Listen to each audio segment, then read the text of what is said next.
কখনো কখনো মনে হয় না যে পৃথিবীতে এত মানুষ সুখে আছে, এত মানুষ ভালো আছে, এত মানুষ এত সুন্দর জীবন কাটাচ্ছে, আমার জীবনে এত সমস্যা, আমার জীবনে এত দুঃখ, এত কষ্ট, এত বিপদ, এত আপদ, এত কঠিন আমার জীবন, এর পরিবর্তে আমার রব আমার জন্য কি রেখেছেন? সত্যি কি আমি এই পৃথিবীতে দুঃখ কষ্টে আছি, তার পরিবর্তে রব আমাকে কিছু দেবেন? আর আমাকে কি এই পৃথিবীতে সারা জীবন এই দুঃখ কষ্টেই জীবন অতিবাহিত করতে হবে? সারা জীবন কি খারাপ সময়ের মধ্য দিয়েই কাটবে? আমার জীবনে কি কখনো সুখ আসবে না?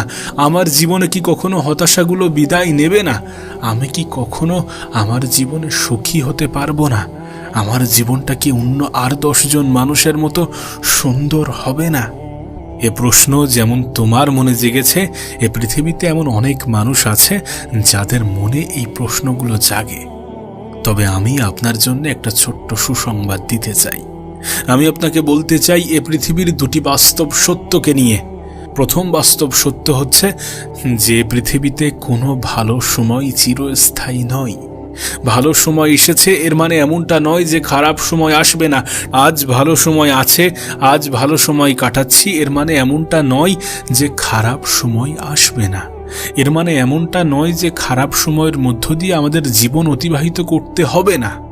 আমরা জানি এটা আমাদের জন্য দুঃসংবাদ, কিন্তু এটা বাস্তব, এটা সত্য, এটাকে অস্বীকার করা যাবে না। ঠিক তেমনি এ পৃথিবীতে কোনো খারাপ সময় চিরস্থায়ী নয়, এটাও একটা বাস্তব সত্য, যেটা আমাদের কাছে সুসংবাদ। আর সত্যি এটা বাস্তব যে পৃথিবীতে কোনো খারাপ সময় চিরস্থায়ী নয়। সময়ের সবথেকে বড় বৈশিষ্ট্য কি জানেন? সময় কিন্তু সর্বদা পরিবর্তনশীল। হ্যাঁ, সময় সবসময় পরিবর্তনশীল। আর যদি বলি আপনার রবের কথা, তাহলে আপনার রব জানেন, এ বিষয়ে কোনো সন্দেহ নেই যে আপনার রব জানেন আপনার জন্য কোনটা উত্তম, কখন কোন জিনিসটা আপনার জীবনে পাঠাতে হবে, কতটা কষ্ট, কতটা দুঃখ দিয়ে আপনাকে পরীক্ষা নিতে হবে, আপনার পরীক্ষা নিতে হবে, আপনাকে পরীক্ষা করতে হবে। তিনি আপনাকে কখনো কখনো দুঃখ কষ্ট দেন পরীক্ষা নেওয়ার জন্য। আপনি আপনার খারাপ সময়ে কতবার আপনার রবকে স্মরণ করেন? আদৌ অভিযোগ করেন নাকি শুকরিয়া জানান যে থেকেও খারাপ কিছু হতে পারত এটা ভেবে? সত্যি তো, আপনি ভেবে দেখেন যে জীবনটা আপনার কাছে নরমাল, স্বাভাবিক, সেই জীবনটা কিন্তু অনেক মানুষের স্বপ্ন। হ্যাঁ, এটা বাস্তব, এটা সত্য। আল্লাহ পাক যে জীবন আপনাকে দিয়েছেন, যেটা আপনার কাছে বোরিং, বিরক্তিকর মনে হচ্ছে, সেই জীবন পাওয়ার জন্য কত মানুষ স্ট্রাগল করছে, কত মানুষ লড়াই করছে, কত মানুষ যুদ্ধ করছে। এটা তো বাস্তব, এটা তো অস্বীকার করার কোনো জায়গা নেই। আমাদের আশেপাশে একটু আমাদের থেকে দুর্বল, একটু আমাদের থেকে অসহায় মানুষদের দিকে যদি তাকাই, তাহলে আমরা দেখতে পাবো আমাদের তো শুকরিয়া জানানো উচিত যে আমাদের রব আমাদেরকে মানুষের কাছে হাত পাততে বাধ্য করেননি। আমাদের রব আমাদেরকে মানুষের কাছে হাত পাততে বাধ্য করেননি। এটা ঠিক যে আমরা আমাদের জীবনের সমস্ত ইচ্ছা, আকাঙ্ক্ষা, দুঃখ, চাহিদা, হতাশার গল্প আমাদের রবকে খুলে বলি, আর তিনি তো এটাই চান। তিনি তো চান যে আমরা আমাদের দুঃখ কষ্ট, জীবন নিয়ে যত অভিযোগ, যত হতাশা, সমস্ত কিছু রবকে খুলে বলি, সমস্ত কিছু আমরা আমাদের আল্লাহর সাথে শেয়ার করি, আর বাস্তবতাকে বুঝে আমরা আমাদের রবের শুকরিয়া আদায় করি। কারণ সত্যি আমাদের সাথে এর থেকেও খারাপ, এর থেকেও কঠিন কিছু হতে পারত, যেটা আমাদেরকে আরো বেশি কষ্ট দিত, যেটা আমাদের হতাশাকে আরো বেশি বাড়িয়ে দিত।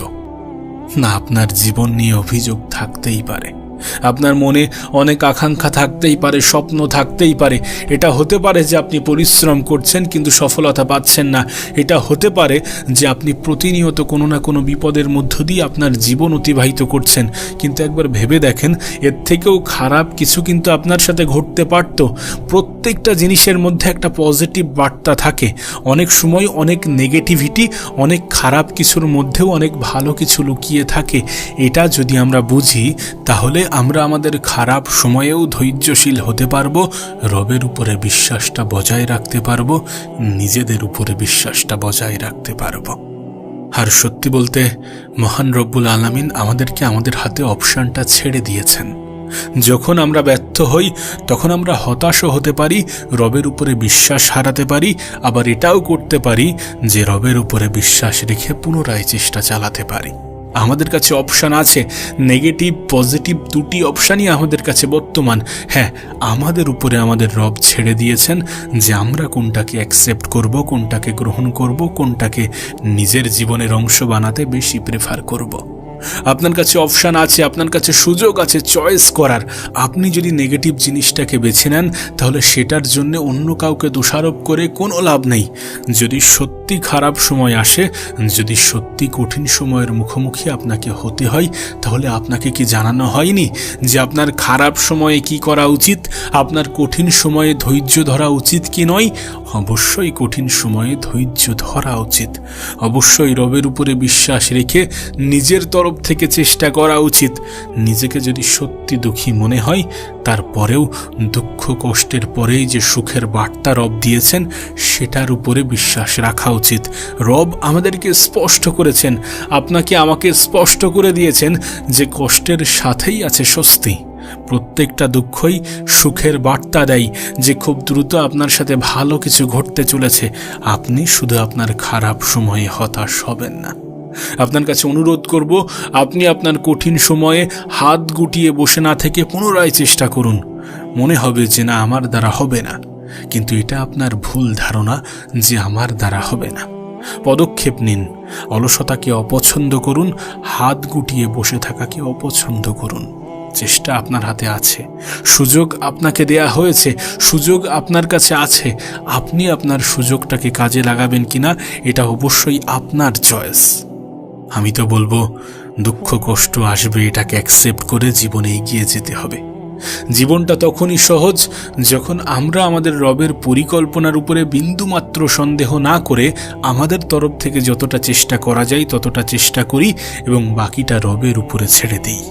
নিঃসন্দেহে তিনি উত্তম পরিকল্পনাকারী, নিঃসন্দেহে তিনি আমাদের ভালোটা আমাদের থেকে বেতার জানেন।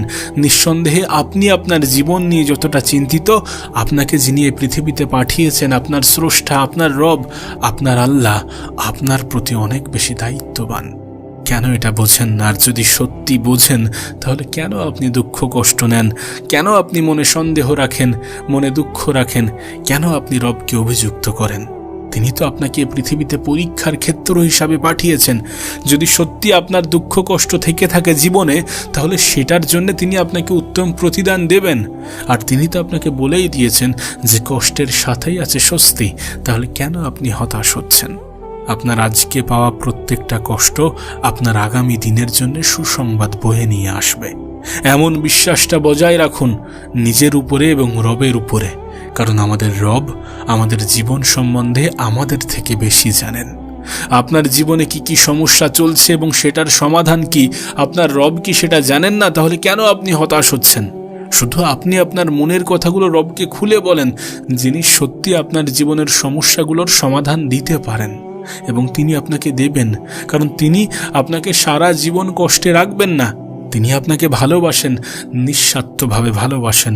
এই পৃথিবীতে মানুষ তো স্বার্থে ছাড়া ভালোবাসে না, কিন্তু আমাদের রব আমাদেরকে নিঃস্বার্থে ভালোবাসেন।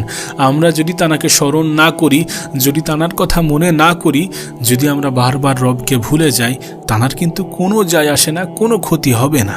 কিন্তু আমাদের ক্ষতি হয়ে যাবে যদি আমরা আমাদের রবকে ভুলে যাই। হ্যাঁ, আপনার কাছে চয়েস আছে, আপনার কাছে অপশান আছে। আপনি কোনটাকে বেছে নেবেন, কোনটাকে গ্রহণ করবেন, কোনটাকে আপনি আপনার জীবনের অংশ বানাতে বেশি প্রেফার করবেন। আর সত্যি যদি আপনি আপনার দুঃখ কষ্টের জন্য এহকালে প্রতিদান নাও পান, তাহলে পরকাল বলেও তো একটা কিছু আছে নাকি? সেটাতে কি আপনি বিশ্বাস রাখেন না? আমাদের রব তো সেটার জন্যই আমাদেরকে প্রস্তুত করছেন। তাহলে কেন আমরা হতাশ হব? কেন আমরা আমাদের রবের উপর থেকে বিশ্বাস হারাবো? নিঃসন্দেহে তিনি উত্তম পরিকল্পনাকারী। নিঃসন্দেহে তিনি যেটা করেন সেটা আমাদের মঙ্গলে করেন, আমাদের ভালোর জন্যে করেন। নিঃসন্দেহে তিনি আমাদের অন্তরের খবর রাখেন এবং নিঃসন্দেহে তিনি আমাদেরকে অনেক বেশি ভালোবাসেন, নিঃস্বার্থে ভালোবাসেন। আমাদের রবের উপরে সন্দেহ করা সাজে না। কঠিন সময়ে হতাশ হওয়া, দুঃখ কষ্টের সময়ে ভেঙে পড়া আমাদেরকে সাজে না। কারণ পৃথিবীর সব থেকে বড় মোটিভেশনাল বুক পবিত্র কোরআনেই মহান রব্বুল আলামিন উল্লেখ করেছেন, কষ্টের সাথেই আছে স্বস্তি। প্রত্যেকটা দুঃখ কষ্ট আমাদের জন্য পরীক্ষা স্বরূপ। যদি সত্যি আমরা জীবনে দুঃখ কষ্ট পেয়ে থাকি, যদি সত্যি আমাদের জীবনটা দুঃখ কষ্টের মধ্য দিয়ে অতিবাহিত হয়, তাহলে রব আমাদেরকে এর জন্য পুরস্কৃত করবেন। নিঃসন্দেহে তিনি আমাদেরকে পুরস্কৃত করবেন।